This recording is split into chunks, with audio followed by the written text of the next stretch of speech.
Welcome to the maiden edition of the Crown Interactive webinar series in the Automate and Collaborate campaign to bridge the gap of the growth transition for SMEs and sustainability for large enterprises. As businesses across Africa attempt to transition growth from small through to large enterprise, research shows the major problem as 1. Access to finance, 2. Access to market, 3. Cost of operations, 4. Infrastructure and power, and 5. Technology to scale. Ultimately, for large enterprises to continue to succeed, they require the micro, small, and medium-sized enterprises in the value chain to also succeed.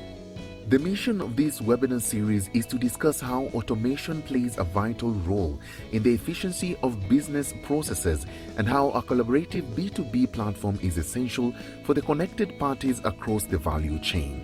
Connected parties in focus are manufacturers, suppliers, key distributors, wholesalers, retailers, logistics companies, insurance companies, local financial institutions, borderless payment service providers, and regulators.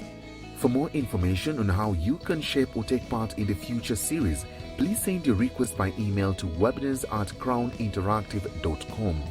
For more information about software as a service, please visit www.scicode.com. Very much. Good morning, everyone. Delighted to have you all join us. I see so far we have just over 70 people, but I imagine as we go along, more people will join us because I'm aware that we had close to 400 people registered for this event. My name is Wale Famro. I'm delighted to be emceeing today's program, and I think it will be a very enlightening conversation around automating the manufacturing value chain. As you probably know, the theme of this session today is automating the manufacturing value chain for improved efficiency, increased access to markets, and better funding. Before we proceed, I just want to run through a couple of housekeeping issues. The first is just to let you all know that this event is being recorded and also live streamed. So just so you know that. And then later on in the program, I want to encourage everyone to send your questions so that you can also chime in into the conversation as we engage our speakers and panelists today. And just to run through very quickly what we are going to have today, and again, I want to apologize for the late start. We were having some technical difficulties, especially with our keynote speaker, but we hope that that will be resolved as we proceed. But just to give you some insight into what is coming up. Shortly, I'll be introducing the CEO of Crown Interactive, who is, you can call him the chief host of today's program, and he will be sharing a brief welcome address. And then hopefully we should be hearing from a keynote speaker who will be also setting the tone for the rest of the conversation. Shortly after that, we will be receiving a presentation from the CEO of Crown Interactive about automating the manufacturing value chain. It should be relatively brief. And then we'll proceed to the panel conversation where we have our distinguished panelists who know a thing or two about automation and, of course, manufacturing. It promises to be a very insightful session. So without further ado, I'd just like to now welcome the CEO of Crown Interactive, Mr. Wumi Ogotweoma. He's already standing by. So Wumi, if you are there, over to you. All right. Good morning, everyone, and thank you so much for joining this session. It's quite interesting for us because technology is our passion, and it's interesting to see how many people had registered and are coming in. But I'd like to say a very big thank you to our panelists for taking time out of their very, very busy schedule. Engineer Mansour Ahmed, thank you very much. To Mr. Boyo Lusoya, Dr. Nubagu, Damola Yusuf, Adia Soho. These are indeed very busy people, and we know that by reason of what they do in the manufacturing value chain and in the manufacturing industry, we're going to be able to move forward. I mean, there are a lot of things, it's very insightful.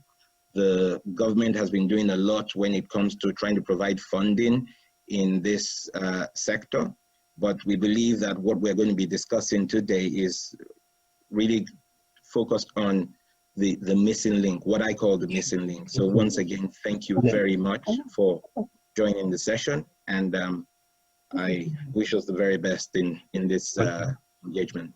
Thank you. Thank you very much, Wumi, for that short and brief, but I think as we proceed, a lot more insight will be coming concerning automating the manufacturing value chain. All right, we should be having our keynote speaker who will be delivering a keynote address.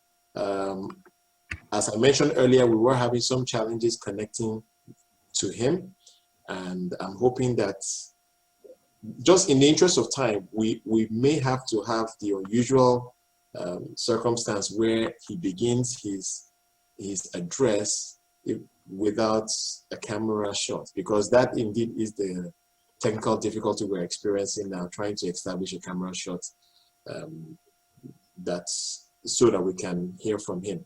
But I'll just do a brief introduction. So it's someone that needs very little introduction if you are in the manufacturing space in Nigeria.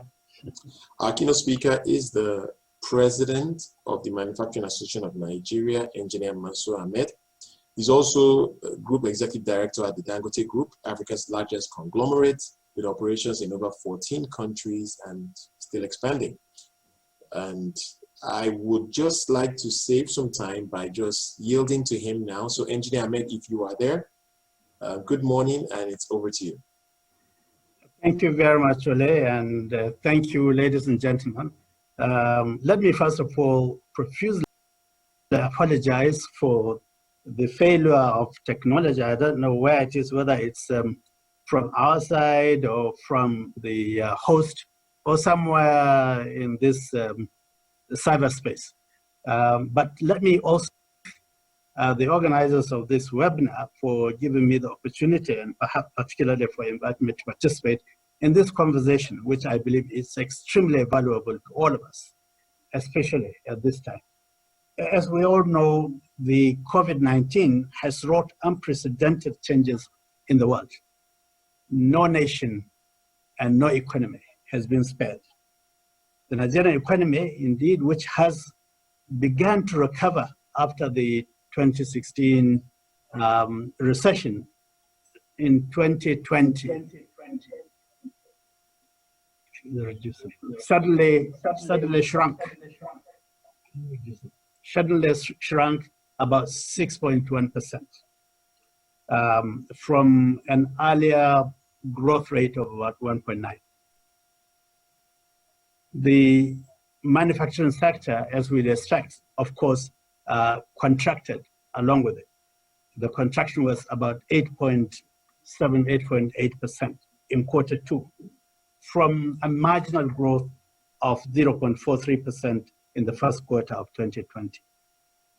So clearly, as it has done all economies and all economic activities, COVID has wrought tremendous disruption in the operations of our manufacturing sector, and I believe in all other manufacturing sectors the world over.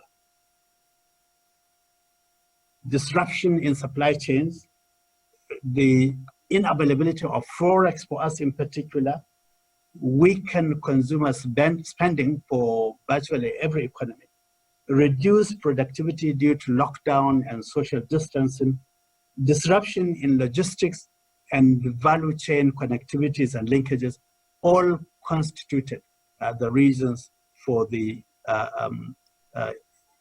experiences of our sector and of course of the economy and all other sectors. In consequence, the manufacturing sector lost the little resilience it had and much of its capacity and competitiveness. But beyond the immediate impact, there is greater concern is in fact that these changes brought by the pandemic are not likely going to go away quickly, and they, or many, may not even be reversible, and will clearly be enduring across all economies and across all markets. So for the Nigerian manufacturing sector, therefore, we must rethink our strategy. And I believe this is true for virtually all economic activities. Because the disruption that has been caused, as I said, by supply chain disruptions, weakened consumer spending and behavior, changes in the route to market for many of manufacturers, low labor and capital productivity because of the impact of the pandemic, the health impact of the pandemic, unconducive business environment that we have all along been contended with. All these are generally going to be retained for a very long time. Therefore, for our manufacturing sector to regain resilience, we must begin to think anew, to think afresh about our operations, about our value chains, about our route to market, and indeed about our supply chain linkages completely. And this is not only necessary for us today, but perhaps for the economy as a whole. And I believe that the key word is innovation, and the key strategy must be careful application of new technologies, not only to our manufacturing processes, but also to the value chains of which it is a part. And to a large extent, I think also to our economy as a whole. And I believe, therefore, this justifies and highlights the value of this conversation. And we must thank the organizers of this webinar for this innovative thought. I think that application of technology, especially in terms of automating a lot of the processes and a lot of the linkages that are absolutely essential for effective, efficient, and cost-effective operations across the various parts of the value chain must be the way to go. And we have to look at how do we apply technology innovatively, not only in the processes of our manufacturing production, but also in how we employ our people, how we access our markets, and how we ensure our supply chains remain intact and resilient. And I believe this is the purpose of this conversation. And as I said, I have no doubt that with the participants, and indeed especially the panelists in this webinar, I believe we have an opportunity to discover and to discuss and explore ways in which we can apply technology to, as I said, innovate in our processes, to better link our value chains, and to improve our route to market and our access to our customers. Let me therefore, again, thank all of you for your time, and especially welcome the panelists. And I have no doubt that we are going to have a very, very wonderful conversation. I thank you. Thank you very much, Engineer Ahmed, for setting the tone very nicely indeed for us. And certainly look forward to the insights that you and all the other speakers at today's event will be sharing. And I want to just emphasize that this event is not about the speakers, it's not about the panelists, it's about the attendees. And I want to again encourage everyone that as we move along, if you do have comments or thoughts or questions, of course, for the panelists, shortly as we move into the panel conversation, you'll have the opportunity to pose those questions. And I'm hoping that everyone leaves here a lot more informed and grabs a lot of useful insight that you can take away into your processes moving forward. Right, so moving on, I would like to now invite again Mr. Wunmi Ogwetuoma. He's the CEO of Crown Interactive, and he'll be making a brief presentation about automation and collaboration in manufacturing. So on that note, I'd like to yield again to Wunmi. Wunmi, it's over to you. All right, so thank you very much, and thank you once again, Dr. Ahmed. That was a very good keynote. So what I said, like I said in the beginning, one of the things that we thought that is very important to touch, what I termed the missing link. So at this point, the missing link that we would be addressing is the role of large manufacturers in promoting automation in the value chain, the reasons small and medium-sized manufacturers should be automated, and then the benefits to the financiers in enabling automation in the value chain. And now we see this and we make this our approach very simply because, yes, we know that a lot of our large manufacturers, at least what we term large manufacturers, are automated somewhat. But we know that the buck doesn't stop there. But just before I go ahead, just a little bit about Crown Interactive. Crown Interactive is an indigenous software company. We follow best practice, global best practice. We started operations in Nigeria in 2012. We're about 75 staff, predominantly technology and product staff. We've got experience in the utilities, power sector, government, oil and gas, and manufacturing. For us, we have a renewed focus, I would say, in the manufacturing value chain right now, and I would show the reasons why. But we started investing heavily in technology in that value chain over the last few years in order to get to this point. But very quickly, to set the stage would be what I call the stages in the development value supply chain. During our research, we found an article from a gentleman called Bernard Orji that was written in 2016. And this diagram is directly from that article. And so I'm referencing him directly. But the diagram showed the stages in the development of supply chain across different markets. So you have the emerging markets, developing markets, and the developed market. So right now I would talk about the emerging markets. I will talk about the developing market. So you can see the developing markets are really the BRIC economies, Brazil, Russia, India, China, and South Africa. And what are the key differences really in our markets and the developing markets?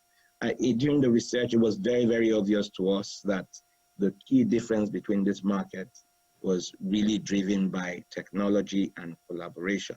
Of course, there's the aspect of access to finance, and access to finance has been a gap that our governments and a lot of financiers have been trying to bridge. But why have Nigerian or the African companies remained small, and what are the challenges? Just to put context in why we must think African, of course, we're entering the African free trade zone in the next few months, but Africa is a continent of what, 1.2 billion people. 60% of that are a working population. 80% of that working population is driven by the MSMEs. But you see in that MSMEs, 80% of the MSMEs are in the manufacturing value chain. So one way or the other, the whole economy, the African economy, is driven by manufacturing. So we have about 400 million MSMEs, 1 million SMEs. And of course, we like to say that Nigeria is the giant of Africa, but we have about 100,000 of these SMEs in Nigeria. Why am I setting this framework? You can see that the sizes of business, how we compare against the developing markets when it comes to the sizes of businesses in this market, is you can see in Nigeria, a micro business is $52,000 a year, compared to, I mean, if we compared to 75 Brazil, $1.5 million Russia, and 6 India, and on. You can see when it comes to our small and medium-sized organizations, significantly, we're significantly smaller on how we compare against the other BRIC nations. And this leads us to what I call the problems in the growth transition. So we know that businesses, you're either trying to move from the micro space to the small to medium, medium to local corporate, or to large enterprise. And of course, on the financial side, we're pushing to go from cash through to less cash and then to cashless. But if you look at the technology levels, even in that transition, you're moving from no tech at all to minimal tech, which of course is driven by the financial services a lot, where people can use USSD and POS. But by the time you start transitioning into a medium-sized or local corporate or even a large enterprise, you cannot do without collaboration, whether it's an agent network, a partner network, or process automation. So we like to say very, very straight to the point that process automation and collaboration are the key enablers in the growth transition. We know that, yes, everyone has always said access to finance, access to markets, but at the heart of all those things, promoting those things is really about process automation and collaboration. So data is at the heart of every successful business transformation. So if we're going to move from small through to large, we cannot avoid automating our key business processes. Now, some of these processes, I mean, your inventory management system, if you're the manufacturer, your back office operations, your order management, of course, revenue assurance is key. You must see the money, your production operations, customer service retention. I mean, these slides are going to be shared. So I wouldn't necessarily go through the detail because of time, but it's so important to understand that, of course, Lord Kelvin says, to measure is to know. You can't, if you can't measure it, you cannot improve it. So basically, I think it's important to enable e-business across the value chain. For the larger manufacturers who, would I say, already are in e-business, the fact of the matter is that, yes, they're automated, but they most likely do not see past the key distributors down into the value chain. Usually, especially in Nigeria, when we get emails from our bank for a debit or a credit, that email is usually coming from e-business at the name of the bank. Now, but that is just e-payments. So we define e-business as the combination of e-commerce, e-payments, business process automation, and collaboration with business stakeholders to foster efficiency, productivity, and profitability. So for us to begin to promote e-business down the value chain, there are things that we must do. And that's why we believe strongly that this has got to be driven with the large manufacturers also, and not just the banking system. Because again, there's the whole thing about access to finance, which everyone says, but you'd see how enabling the value chain also improves the access to finance. So if we talk first about even just enabling the basics in the value chain, enabling the order to cash process in the value chain, everyone or every financier who wants to be able to give cash wants to be able to see that they can see through to the transactions. They want to be sure that the money will come back, right? And if you're not automated, or you're not even enabling the basics and you're not automated, a lot of times accounting, or just an accounting package, if you're not using Excel and you're a smaller organization, just the accounting package many times is after the fact. But during the business process, what can they see? What can you see that begins to drive information? So enabling the basics is about enabling your sales or your multi-channel sales through a basic customer order management system. On the treasury side, it's collections. Now, of course, during the COVID period, it became very important to see the reason why the Central Bank of Nigeria and businesses had been pushing to go cashless. So enabling the value chain also go cashless is key. Through like the Unified Collections Gateway is really an integration of most of the payment providers, where you actually can begin to get those businesses to go cashless without having the need to actually acquire expensive technology. And of course, the workflow manager allows them automate their processes.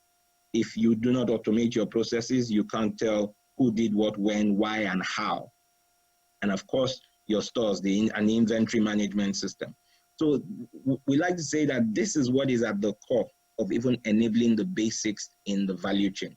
Enabling the basics in the value chain. So your sales are covered, and how you collaborate in those sales, you will see it shortly in the order management system. Your collections are covered, your operations are covered, and the inventory itself is covered.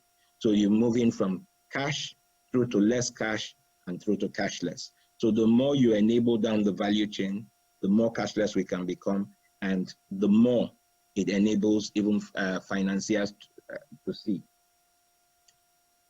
So I'd like to just talk very, very briefly about enabling the manufacturer. So yes, large manufacturers with their ERPs may have this covered, but small and medium-sized manufacturers don't necessarily do. Of course, at the heart of that is the basic procurement to production process, or from order to cash or cash to order, as it may be. So many times what is covered is really the cash and collections. But we know from a revenue assurance perspective, if you do not automate from the beginning, which is how your raw materials get into the store, through to the production, through to the finished goods, commercial operations, distribution operations, all these key processes are very important. Now imagine the ability to track and trace your raw materials through to your consumer.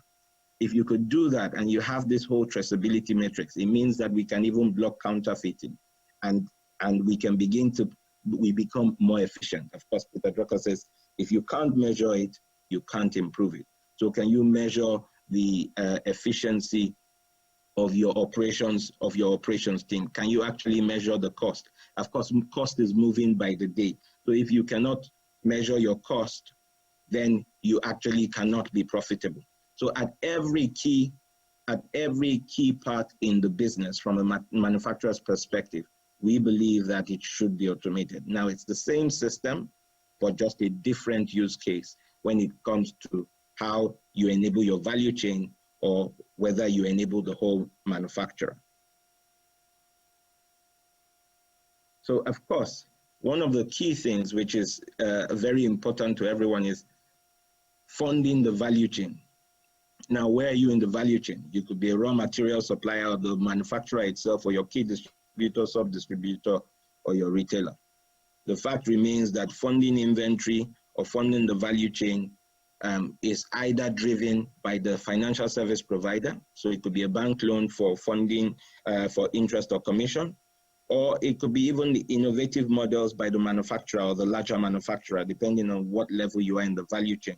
You are dealing with credit limits, vendor managed inventory, drop shipping, or partner fulfillment. But to be able to take advantage of the different innovative business models of even funding inventory in the value chain, you cannot escape automation. So that's the reason for enabling e-business, because if we enable e-business, it means that anywhere in the value chain that is of interest, you can actually see and you can connect, and this becomes simple to do. We all know how Alibaba, for example, has brought China from China to the rest of the world. You'll be amazed how China to the rest of the world on Alibaba even handles drop shipping. It means that I can be a key distributor and not have to hold stock. I sell and I connect to your platform, I sell, and you actually deliver, and the money comes to you.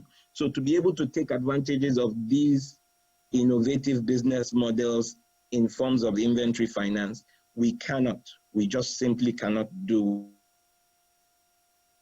this. Just a very, very quick use case. So this is a very simple use case where as simple as, if you look at technologies that the likes of Skype brought and WhatsApp brought, you connect to someone, they accept your connection, and you can begin to engage. That is the same thing we're promoting in the manufacturing value chain. It should be simple enough in the ecosystem to connect to a seller, because in the value chain, you are either a buyer or a seller, whether you're a raw materials supplier, or you're the manufacturer himself, or the key distributor, or the sub-distributor buying from the key distributor. You are one or the other. So it should be as simple, and we make it as simple as connecting to the seller in the ecosystem. You create your order, and that order can be turned into a request for funding from a service provider. Upon approval, it then the payment comes in, and vice versa. So it's as straightforward as we come. What is the value? And we're saying that we need to begin to show even the banks the value of why they should invest in the manufacturing value chain, why they should be able to fund at any level in the value chain, because of course it's increased collections for them, it's interest and increased interest rate and on their risk assets, it's enhanced risk rating because now they can see. Of course, their KPIs around non-performing loans, they begin to improve their KPIs around non-performing loans, and they can enable consumer finance. So this for us are the reasons why we are trying to push automation in the value chain. So the problems, as it was highlighted in the video shown earlier on, was access to finance, access to markets, technology to scale, cost of operations, and infrastructure. How do we handle this? I mean, for financing, so we say financing in the manufacturing value chain is easier when financiers can see and monitor revenue transparently over time. So businesses on the SciCoD platform, on the SciCoD ecosystem, will be provided access to these financiers, but automation is the foundation. So of course, access to markets. Once you are in that whole ecosystem, the B2B connection where the key distributors can connect to the manufacturer and vice versa across the value chain becomes seamless. So that is also provided within the ecosystem. And of course, technology to scale. Technology and automation always reduces cost. And for us, the platform actually automates over 28 plus business processes in your order to cash and procurement to production process. Cost of operations is greatly reduced. It's software as a service. It's a pay as you grow service, and it's a try before you buy. So you even have a long time to try and check it out. So from an infrastructure and power perspective, it's so important to manage power. The larger you are, you manage power. So there's a lot of automation also around that. But this for us is how we believe that we can enable the manufacturing value chain for better access to finance, better access to markets, and increased profitability. Thank you very much for listening. Thank you very much, Wunmi. I think that was very well articulated, a lot of takeaways, and we should be drilling down into some of the details as we move on to our panel session now. So thank you very much again for that. All right, so moving on, I would like to now just introduce all our panelists. They are standing by, and thankfully I see, Engineer Ahmed, that your camera issues have been fixed now, so it's great to see you now. Thank you so much for joining us. So Engineer Ahmed, the president of the Manufacturing Association of Nigeria, will also be participating in this panel session. But I'd like to now also introduce other panelists, starting with Damola Yusuf, who is a partner in the technology advisory practice at PwC Nigeria. And he has well over 2 decades experience in development of IT infrastructure, architecture, and business systems. And we look forward to hearing his thoughts, especially giving us a very global perspective on how automation is impacting the manufacturing business globally. So thank you so much for joining us today, Damola. We also have joining us today the Chief Operating Officer, Group Chief Operating Officer at Flour Mills of Nigeria. Now, I'm sure many of us in manufacturing can imagine the size of a business like Flour Mills. So we look forward to hearing his insights in his role.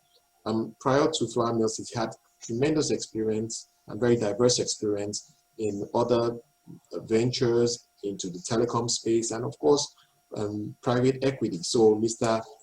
Boye Olusonya, thank you so much for joining us today. We also have joining us today someone who also needs very little introduction in the tech space in Nigeria, Adia Soho.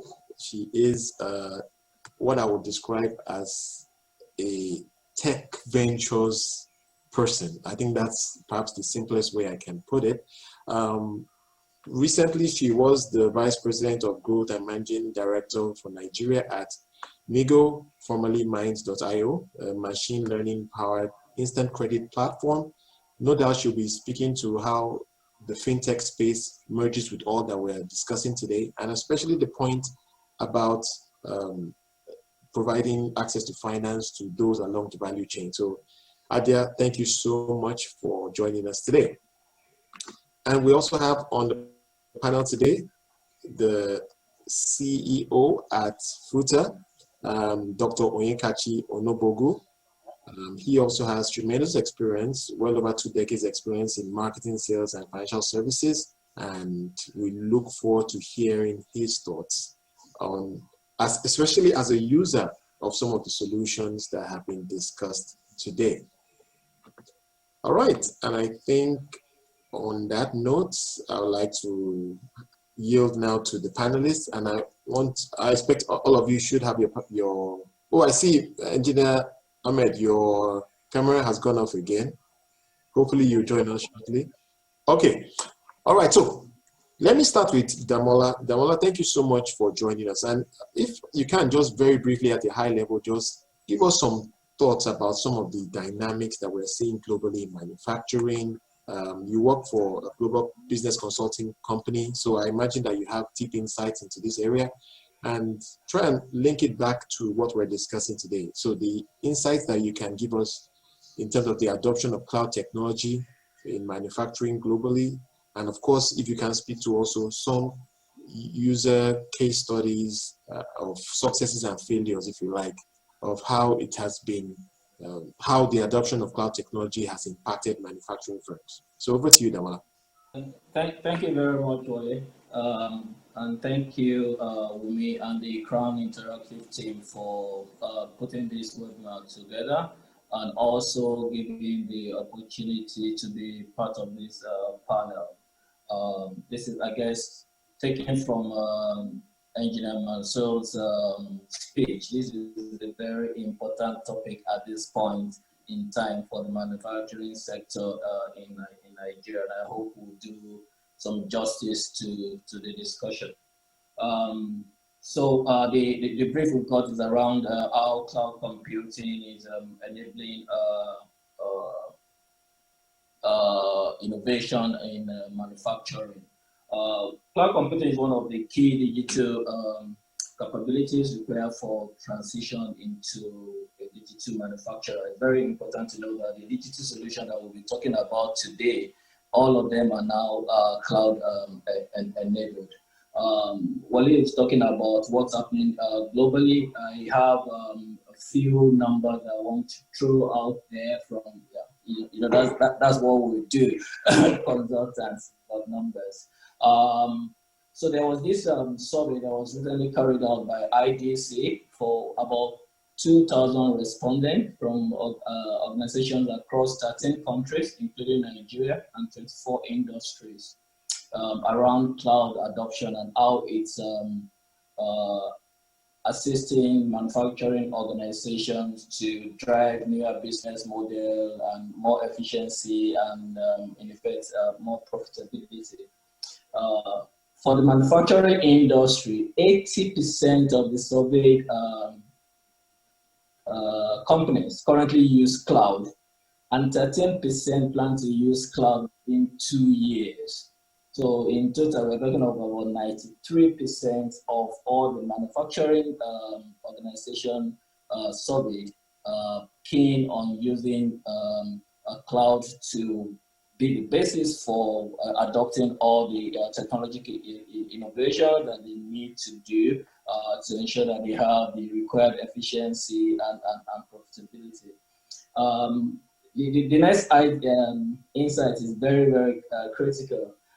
According to IDC, global spending on global computing by manufacturing companies was worth about 3.6 billion in 2018.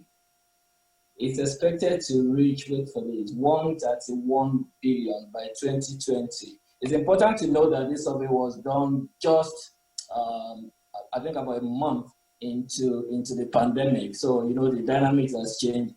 Everybody is really was really open to, as a matter of necessity, to embrace the newer technology and the advantages that cloud computing provide in the new world that we found ourselves. A further breakdown of this adoption globally says 48% of the correspondents says that they will be using cloud within 1 year. 32% say they've started using cloud within the last 1 year. And 13% says we plan to use cloud in 2 years. Well, 6% says we have absolutely no plans to use cloud. And then 1% says we don't know.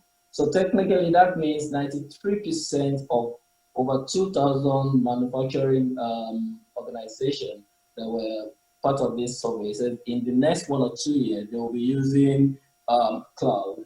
So just referring to what we say again, providing a lot of innovation around the end-to-end automation of the manufacturing process. cloud computing.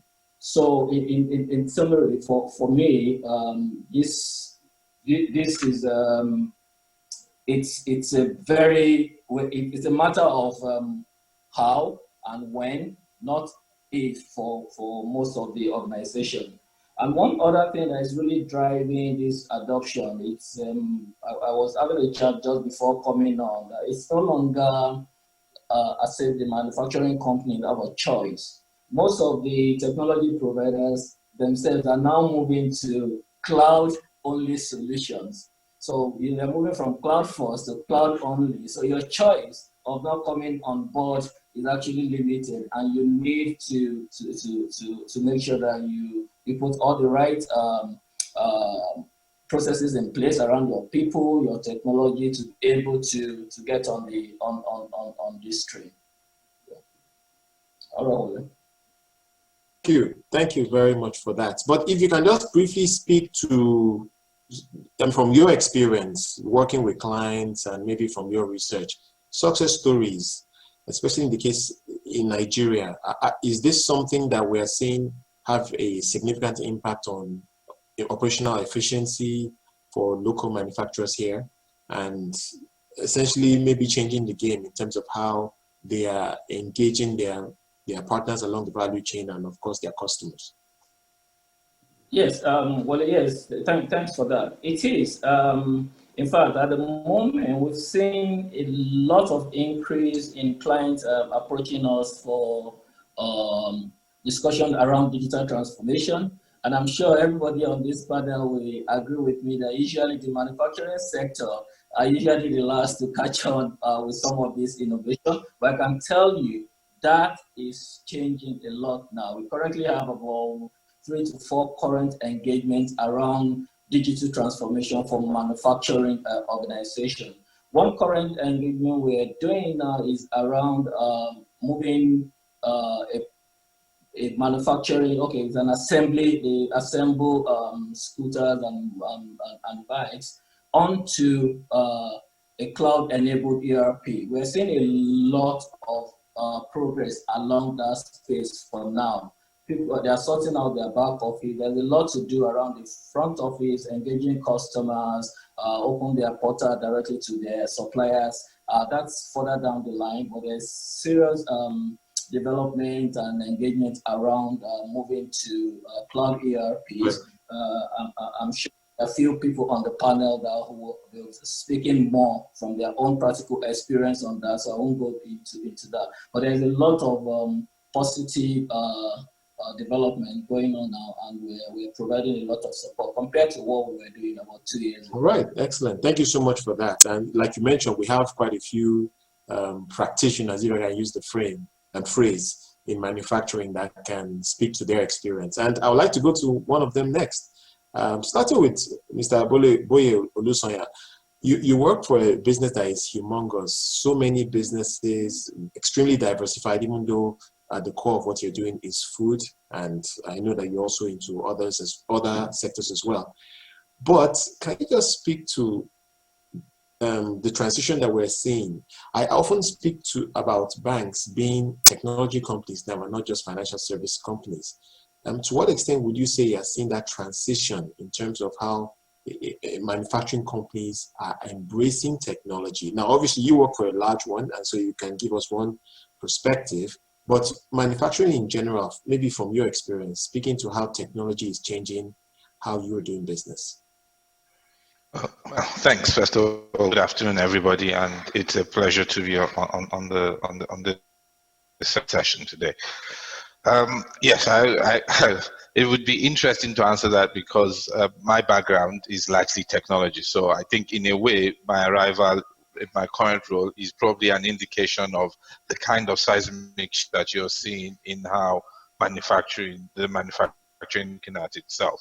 So that it's clearly a mandate and a mindset that has shifted. But let's look at it from two perspectives. There are two things that are happening in manufacturing. The first is internal, within the businesses themselves, and the second is a relationship to an external world that is radically changing and developing its own tastes and methods or touch points that require for you to play in to be able to facilitate selling your goods and services.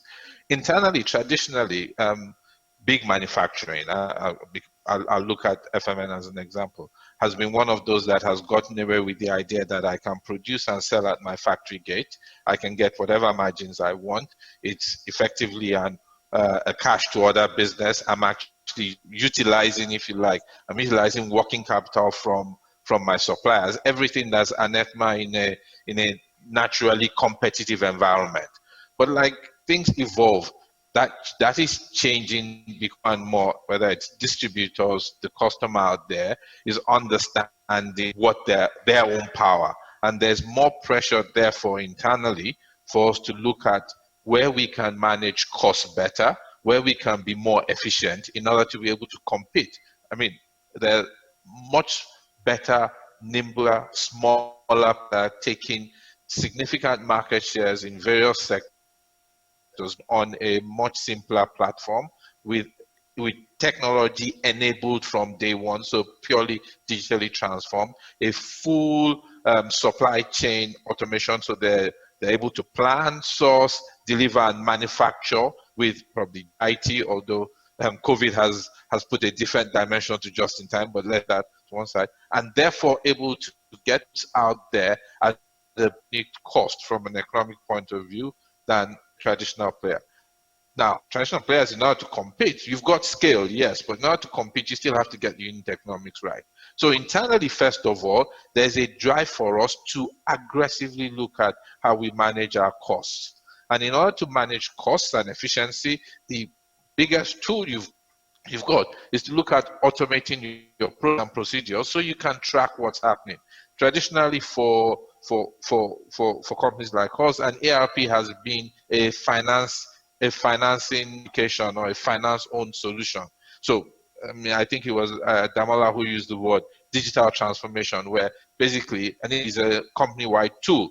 So that drive is forcing an internal change and an internal understanding of what will have to happen for us to actually be able to compete. If anything, there's the word that you use or the statement that you say today.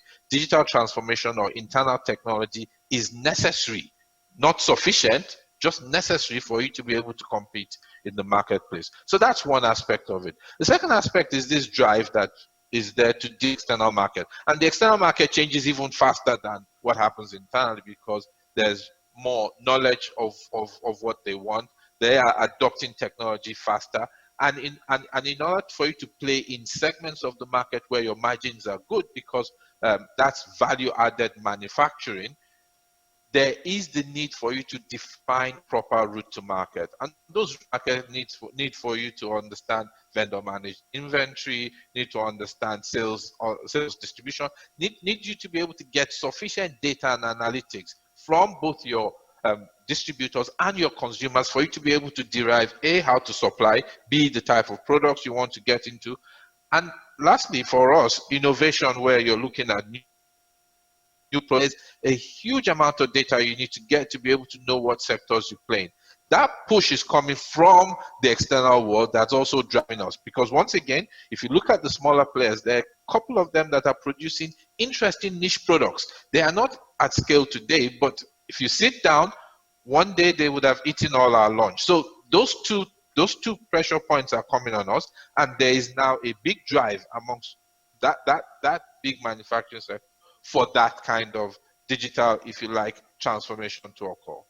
Yeah, thank you very much. Before I let you go, I want to move on to another manufacturer on the panel, Dr. Onugbogu. But before that, if you can just speak briefly to the points that Wumi mentioned in his presentation about visibility. Now, typically, an FMN like yours, like the organization you work for, obviously would have ERP solutions that drive your business internally.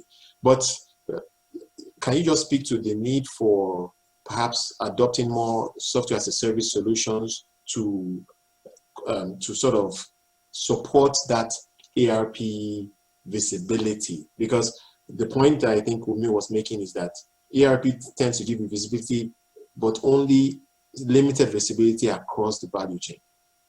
Yeah, I'll start. An ERP is only a tool of digital transformation. Whatever other systems you need in place for you to be able to actually digitally transform come from whatever software applications. And whether it's SaaS you use or as a model to be able to do that, that's fine. But for us, visibility comes from the supply chain point, which is where we're getting goods and services in, all the way up to the end consumer and everything that happens in between. So you're right, it's not an ERP-based solution.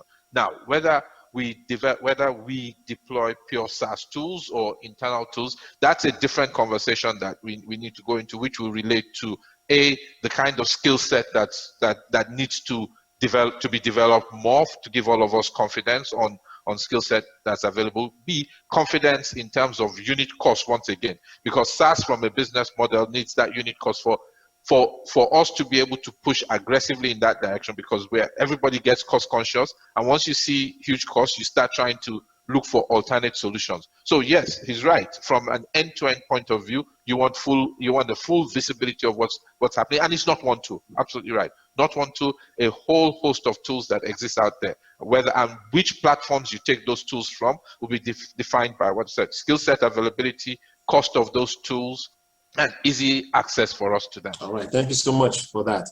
And we'll continue to explore those themes as we move along. Well, let me go to Dr.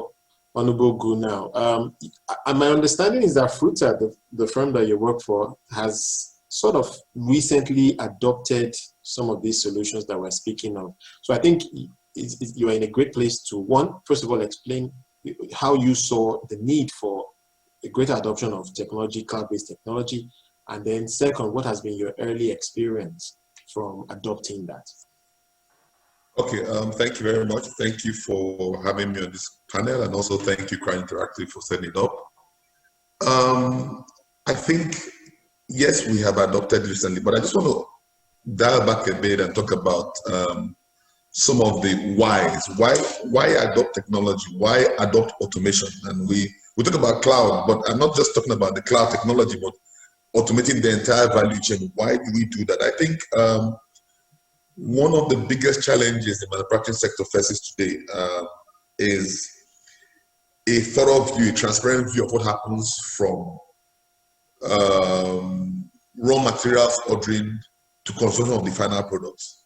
So in the entire value chain, we want transparency because it helps you understand where your pain points are, it helps you understand where your cost opportunities are, it helps you understand what parts of that value chain you can improve on or eliminate to help you improve delivery of your products or services to consumers. So it's been one big thing, and if you've been in manufacturing all your life, one of the biggest things you will always have is even on the process planning standpoint. So going from how do I plan my business volumes or for instance, everybody's doing their business plans for 2021. How do I plan it if I don't have a clear understanding of what's happening at the end to the consumer, to the retailer, to the wholesaler, to the distributor?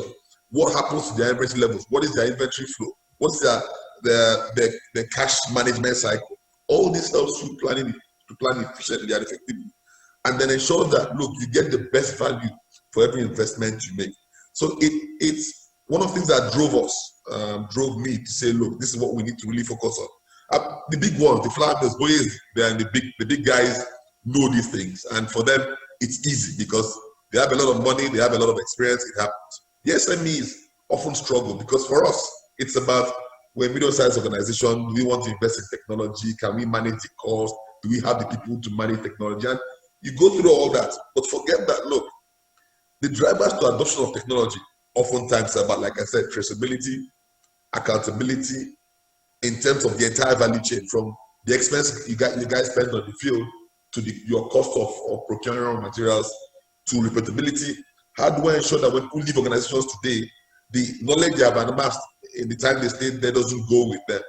If your system is not automated, what always happens is one key man goes out of your business and the entire process falls apart. And that's where you have systemic risk, you have financial risk and so on. So the things that help, and then consistency, even if in your manufacturing processes.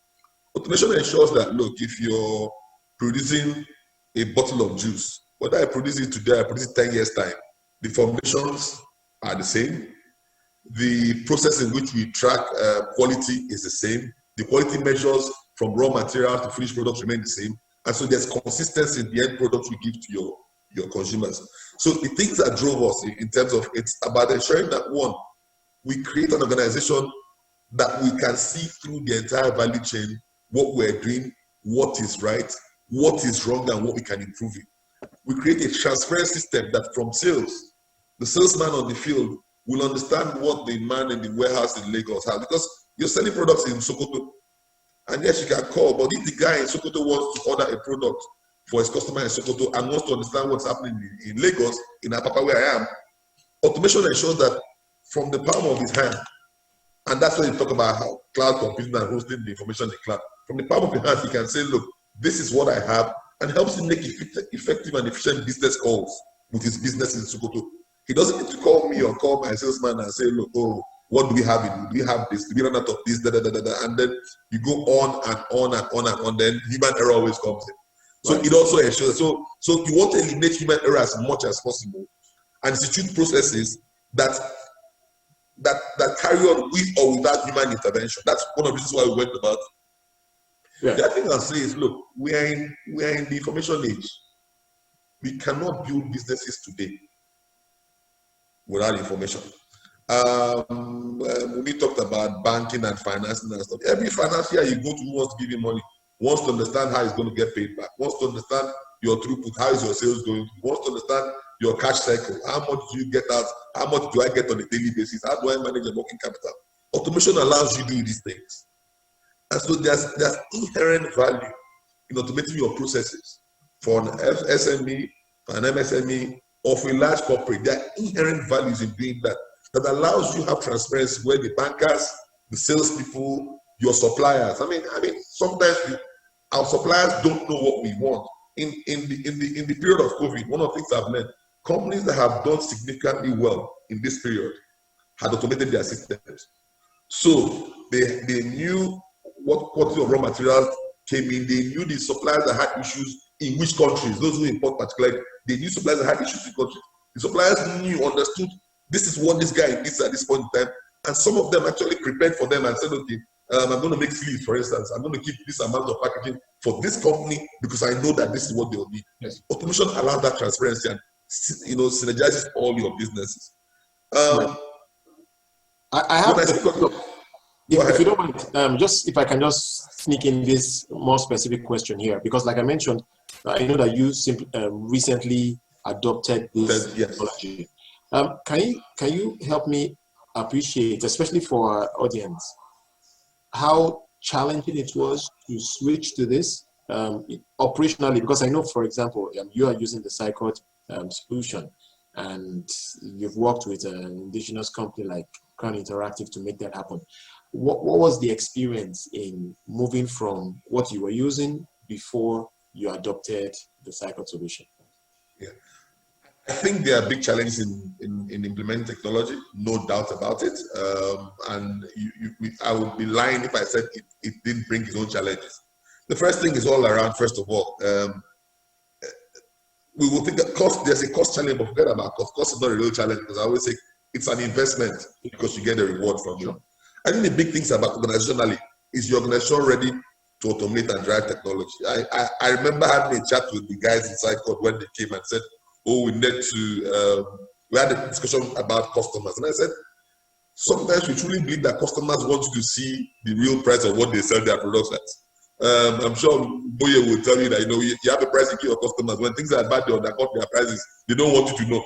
I said, sometimes you think they want to do so. You need a buying. There's a systemic and organizational challenge that you need to understand if you're ready for it at this time.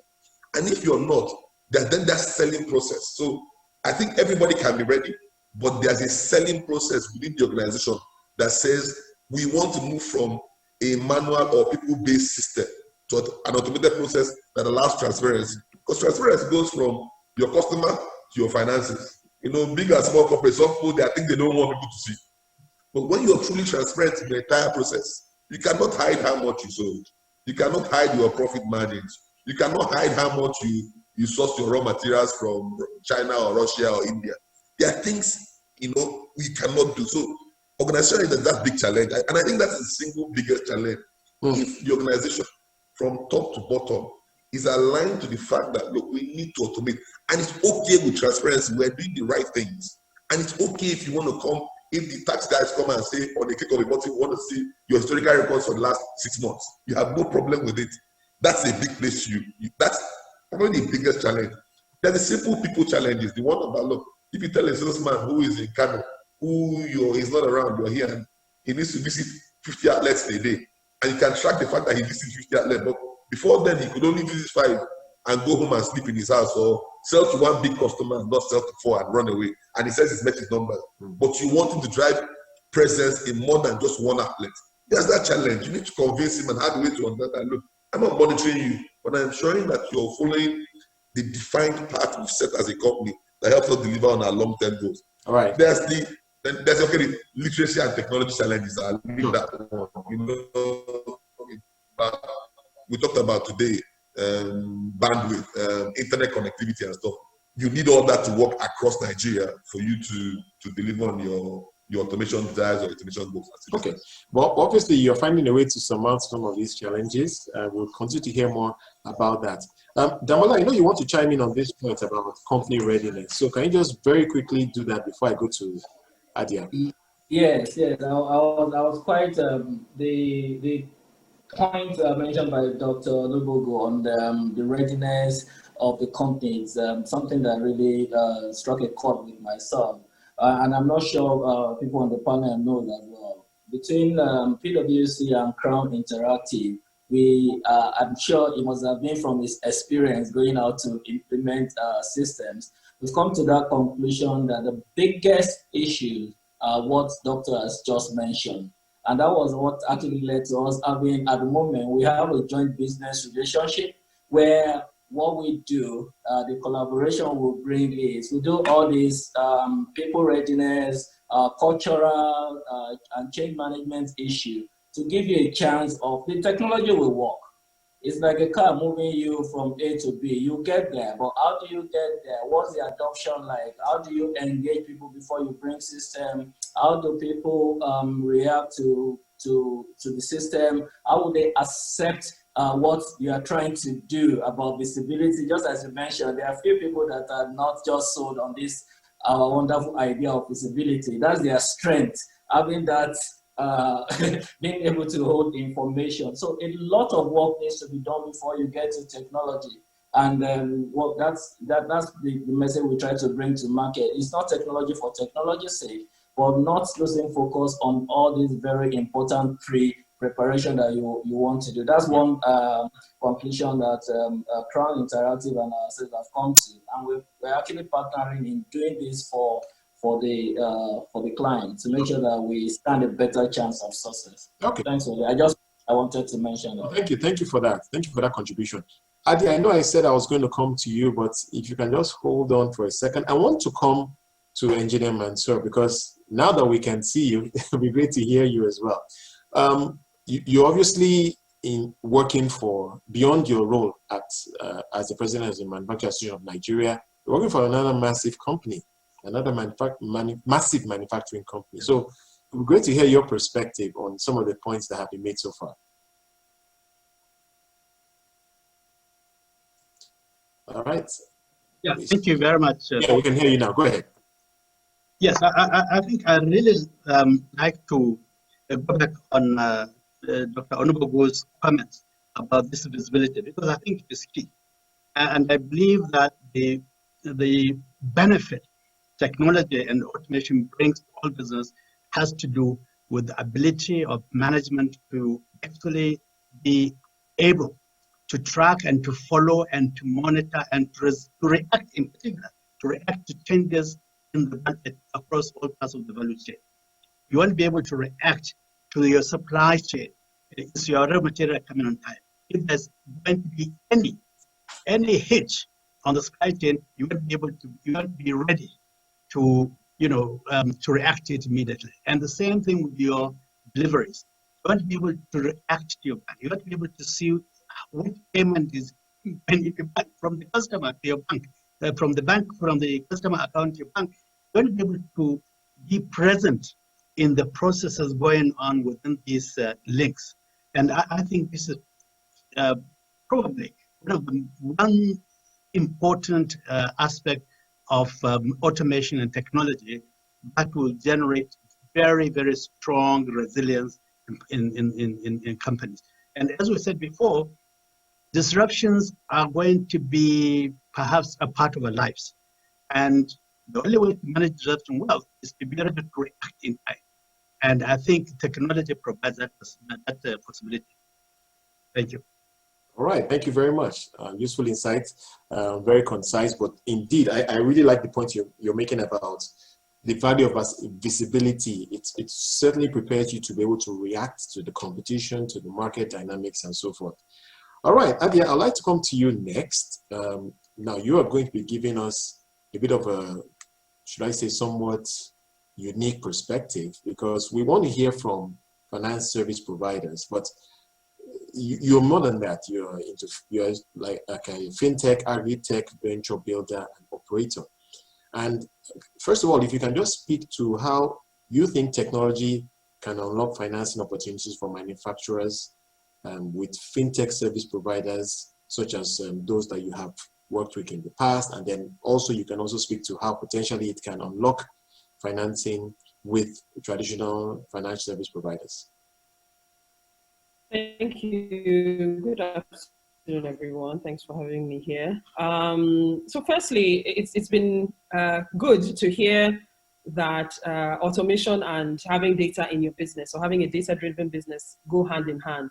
You know, we're speaking about it like we can take it for granted, but typically that's not the case. There are many people that actually explore or introduce automation, but don't properly tackle the data-driven part. And your business must produce data, you know, that a finance company can consume in order to assess risk. Risk is all about information, right? And now think about it, in a society like ours, we consume information typically in person and through relationships. You know, you can even consider that, you know, when you do a business deal with somebody and you go and look at what kind of car they drive, that's still the type of social engineering that we employ. But, you know, what technology offers us is the ability to run our businesses and run our processes such that they produce data that reports on the health of these processes and consequently on the health of these businesses, so that financing companies can then ingest that data into the ways they measure risk. Now, there's a whole other conversation about whether we are using the most up-to-date risk methodologies possible. But I think over time, as that industry gets larger and continues to show promise, and more businesses, you know, show up for financing with data, then I believe that the approaches to risk will evolve, right? Because we will have to move away from requiring collateral as an absolute to looking at business continuity and sustainability through automated processes as the collateral in lieu, right? Because you have confidence in numbers, in predictability, in, you know, in steady growth rates, you can then hold on to that, although it's different from a piece of land or car or whatever, right? But then that becomes something that is tangible enough to make a financing decision. And I hope that, I mean, fintechs definitely understand this. And I think that more and more larger banks are latching on to this understanding so that they can increase financing opportunities. I really like the point you're making. And I think you're absolutely right about fintechs understanding this a lot more. And I'm sure from your experience, you can speak to that with what you've done in the past.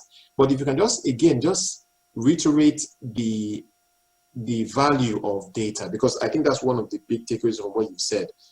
Technology allows you to produce data and then mine data. Mm-hmm. And that data you can now make available to those who would like to provide financing to either the manufacturer itself or those along its value chain.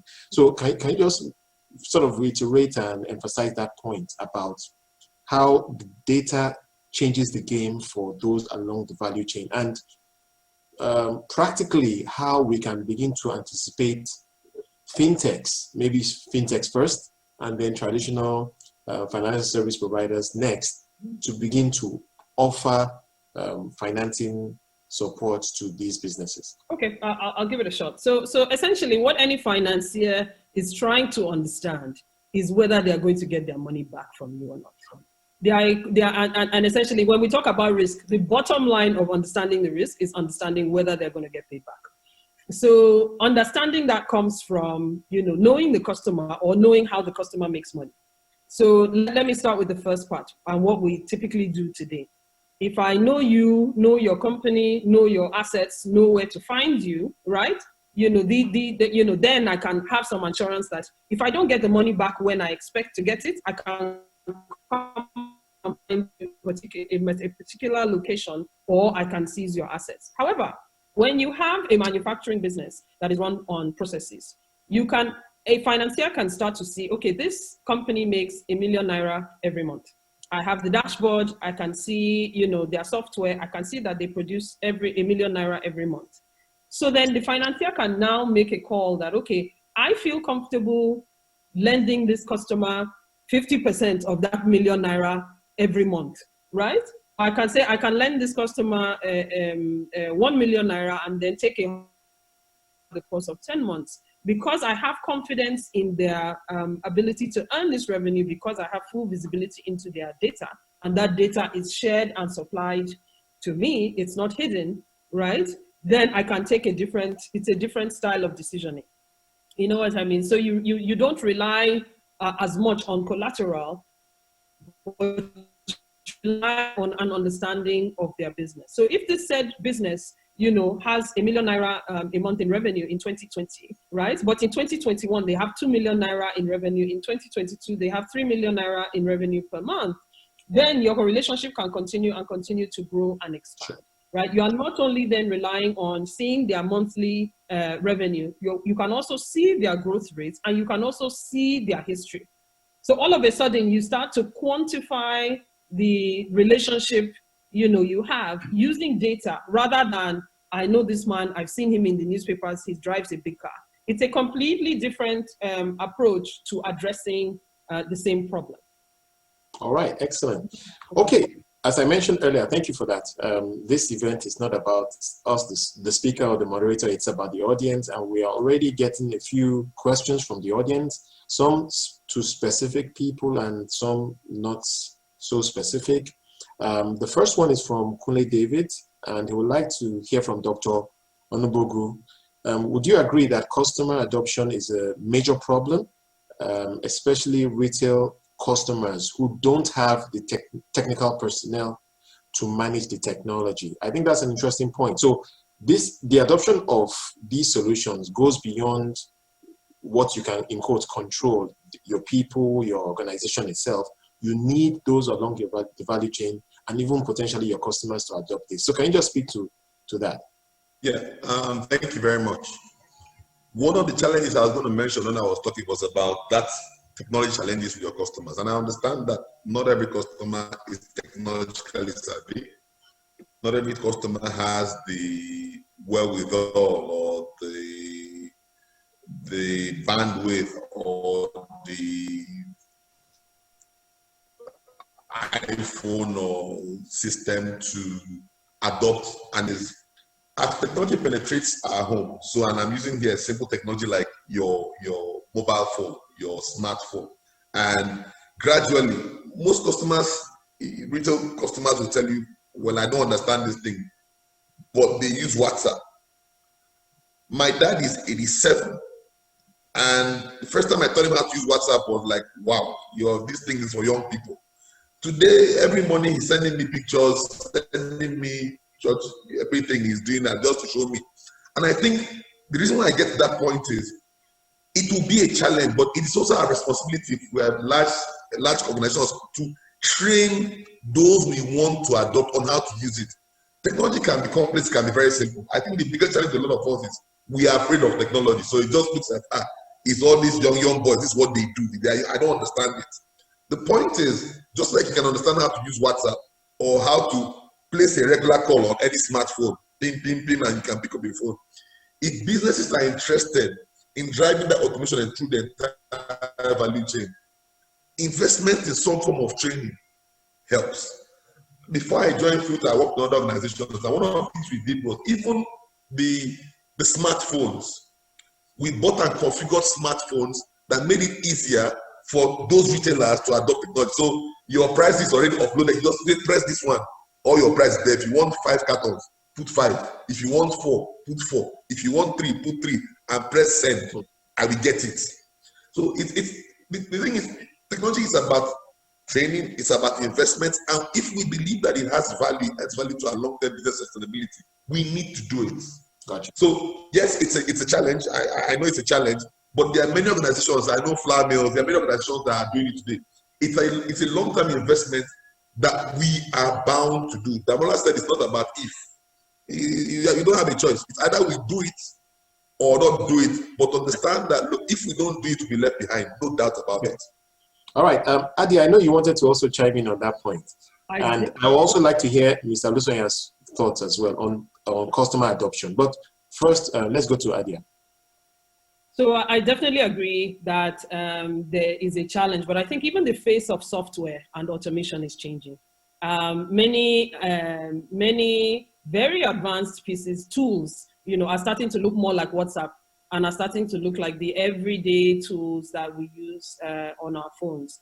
And this is one of the things, speaking to Mr. Yusuf's points, that makes cloud even more important, right? Cloud allows you to warehouse the most complicated parts of your software capability, so that wherever your talent is, can just approach it from a centralized fashion. You don't necessarily need to have a cloud expert in every business, So I think gradually the friction of adopting technology is being removed little by little, in alignment with the challenges in getting the talent, in alignment with creating software that is much easier to use, for people, and more aligned with the everyday tools that we consume, as opposed to some great big software that you have to go to school for 1 week, to learn how to use. That's so 20 years ago, but these days, software is being made so that it is much more intuitive. Very, very excellent point, and very useful point to make there. Mr. Olusoya, any thoughts on this point? I couldn't agree with Adia on what she said, that when we talk about technology, it's only those of us who are actually playing with technology that understand technology. To anybody else, it's the interface that you use to get that matters to you. So for most of our distributor network, for instance, there's software, there's sales automation tools today that are simple tools that just allow them to effectively capture what's leaving and what's coming in. And through that, you can, from the back end, actually almost produce a P&L account for them. That's interesting. So it's not, the simpler the tool and the interface point that we make, the better the use of technology. And for us, we continue to drive that simplicity and the drive of those tools, because all the arguments that have been made are valid. The more data we get, the better the decision making the better our decision making process. Excellent. All right, we only have a few questions that I've unanswered, but before that, I would also like to bring in Wumi, the CEO of Crown Interactive, to also speak a little bit on this point about the simplicity of technology, and perhaps maybe specifically to your solution and the extent to which you think this is either a non-issue or a very remote issue in the scheme of things for those who would like to adopt. Umi?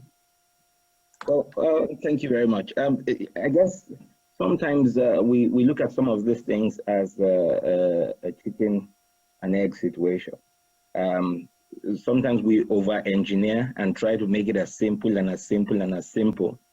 But if the adoption does not begin to happen, we don't even know when to make it more simple, or the manufacturer looks at it as too simple, and then he says, well, it doesn't do this and it doesn't do this. But if it had all that in the first place, they then say, oh, it is too complex.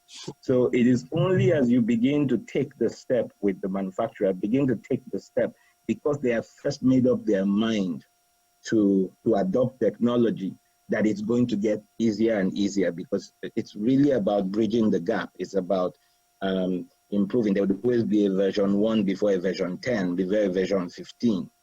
So I think that it's about, are the capabilities there? Is it available? Do we have our unique challenges? Do the businesses here in the more in the less developed economies, do they have their own challenges that sometimes we have to implement further? Yes, we do. I mean, things like around, even we call it visual SMS, where it starts with a visual display and then is converted to an SMS that gets sent because, they might not even have data at the time. So there are different things and different hurdles you will jump simply because the manufacturer has at least even decided, I want to adopt technology. So making it simple is not the problem. It just isn't a problem. It's about engaging, agreeing that we must make it work and we must begin to drive technology. We can leave it to the foreign organizations, or we can leave it to the local organizations where you can get what you want because you are engaged. No, I think it's a very important point. If we can bring it to the locals, just like we have with Crown Interactive, I think that understanding of the local nuances, you can only get that from those who are on the ground. I see your comment, Engineer Ahmed, about you more or less agreeing with what has been said so far, that development in technology itself is removing the challenge of customer adoption. So it seems it's getting simpler and simpler. All right, but Damola, I know you also wanted to say something, but very quickly because we need to begin to round this up. Yes. Yeah, thanks. With Engineer Mansour, Dr. Nobogu, and Boye on the call, I can't resist just to ask you guys this. So looking from the outside in, the impression is that we have, compared to the financial sector, the staff and the quality, for lack of better word, computer literacy and adoption readiness of some of your employees are relatively low. I just want to hear from you directly. Okay, I would like Mr. Engineer Mansour to speak to that, if you can.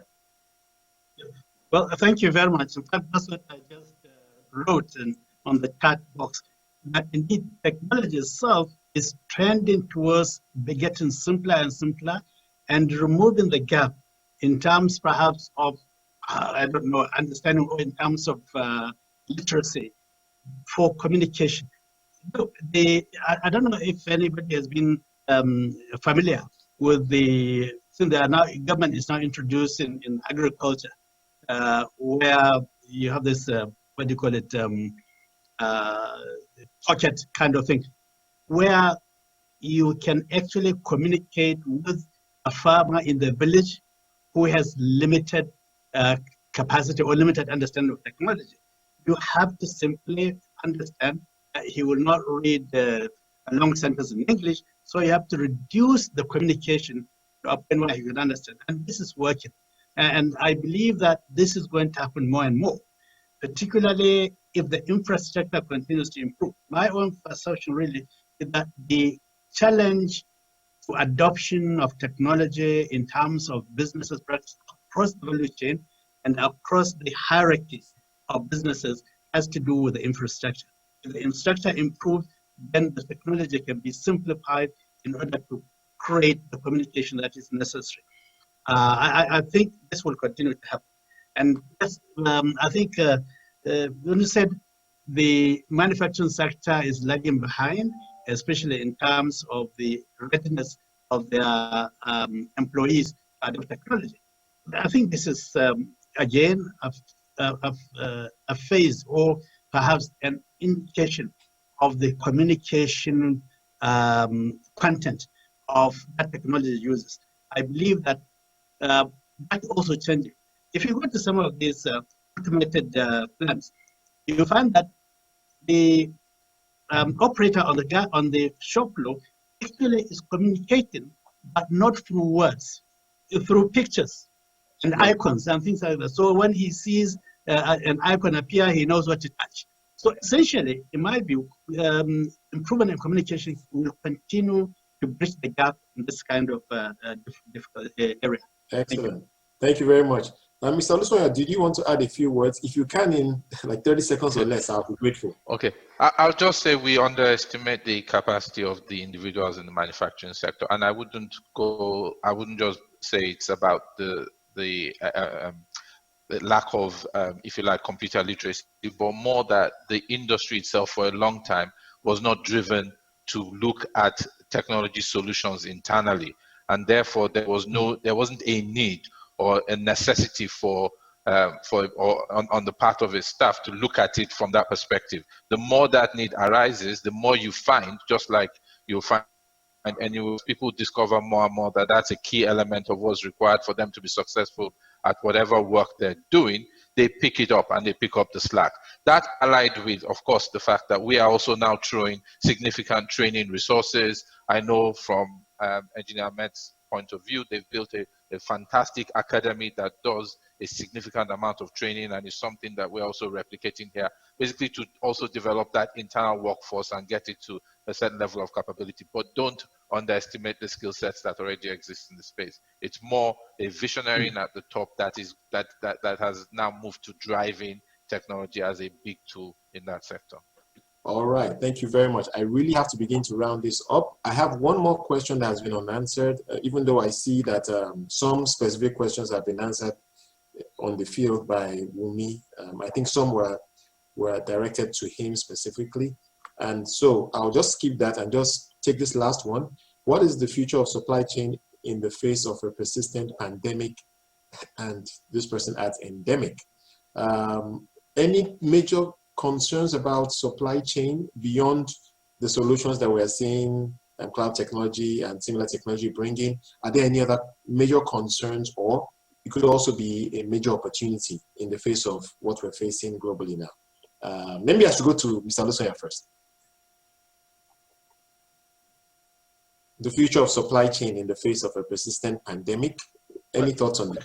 No, the thoughts are like everybody at what's happening now. The future is obviously going to be as much localization as you can get in order to diversify your supply based sources.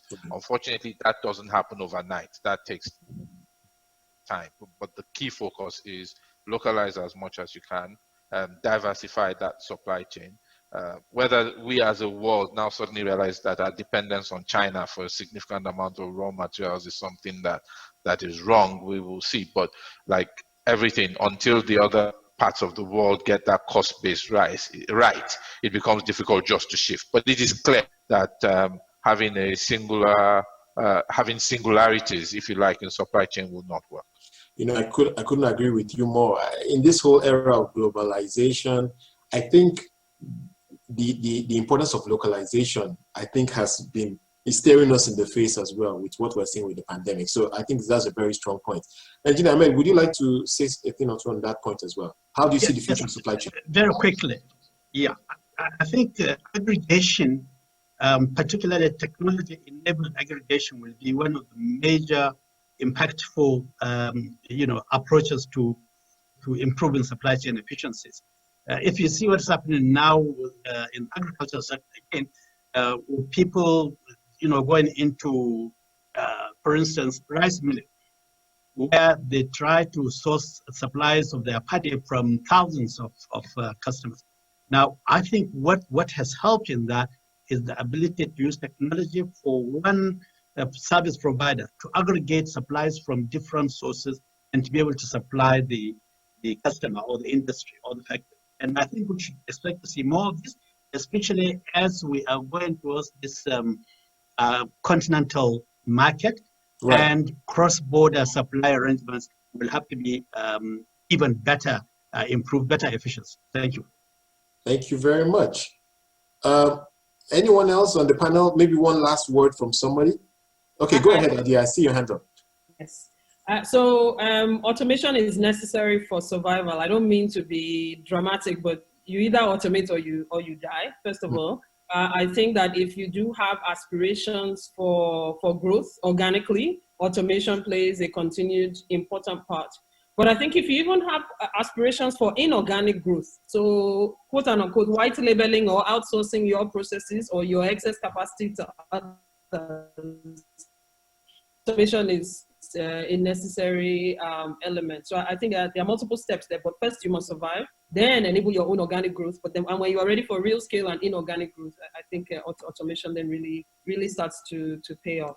So excellent point, and I think that is a good parting word for all our participants today. Automation is necessary for survival. I think we also heard, I think, a very strong point earlier. I believe it was Engineer Ahmed that mentioned that the value of visibility is so that you can react to either the competition or just the changing market environment. And on that note, I want to say thank you very much to all our panelists. It's been a useful, insightful session. We only had a couple of questions, but I want to believe that it has been useful to our attendees. Perhaps the panelists were doing such a terrific job, there was no need to ask specific questions. All right, but on that note, I would like to now hand over to Wunmi, the CEO of Crown Interactive, to share a few closing statements, and we're done. Wunmi, over to you. All right, I'd just like to say a big thank you to everyone for joining our panelists again. Thank you very much.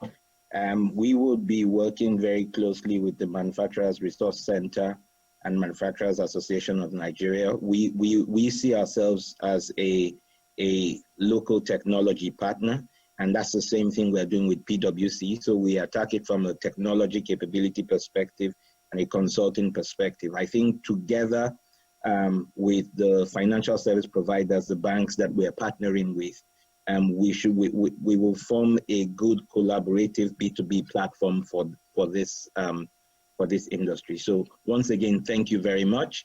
The slides will be shared, the recordings can be shared, and do feel free at any point in time to just send us an email. So thank you very much, and have a fantastic rest of your day. Thank you. Thank you very much, Wunmi, and thank you to all our panelists and, of course, to all our attendees. I think it's been a useful, insightful session. And as Wunmi mentioned, if you would like to hear more about some of their solutions, please get in touch. And Wunmi, if you can be more specific, what email address or phone number should they reach out to? I think that would just help. We would reach out. Oh, you will reach out. Okay, since they're all registered. Okay, excellent. Thank you very much. And I think on that note, we are done. Thank you so much, everyone. And thank you. Today. Thank you, Ole, and thank you, Wunmi. Very interesting. Yes. Wonderful. Thank you. Bye. Bye. Welcome to the maiden edition of the Crown Interactive webinar series in the Automate and Collaborate campaign to bridge the gap of the growth transition for SMEs and sustainability for large enterprises. As businesses across Africa attempt to transition growth from small through to large enterprise, research shows the major problem as 1. Access to finance, 2. Access to market, 3. Cost of operations, 4. Infrastructure and power, and 5. Technology to scale. Ultimately, for large enterprises to continue to succeed, they require the micro, small and medium-sized enterprises in the value chain to also succeed. The mission of this webinar series is to discuss how automation plays a vital role in the efficiency of business processes and how a collaborative B2B platform is essential for the connected parties across the value chain. Connected parties in focus are manufacturers, suppliers, key distributors, wholesalers, retailers, logistics companies, insurance companies, local financial institutions, borderless payment service providers, and regulators. For more information on how you can shape or take part in the future series, please send your request by email to webinars@crowninteractive.com. For more information about software as a service, please visit www.scicod.com.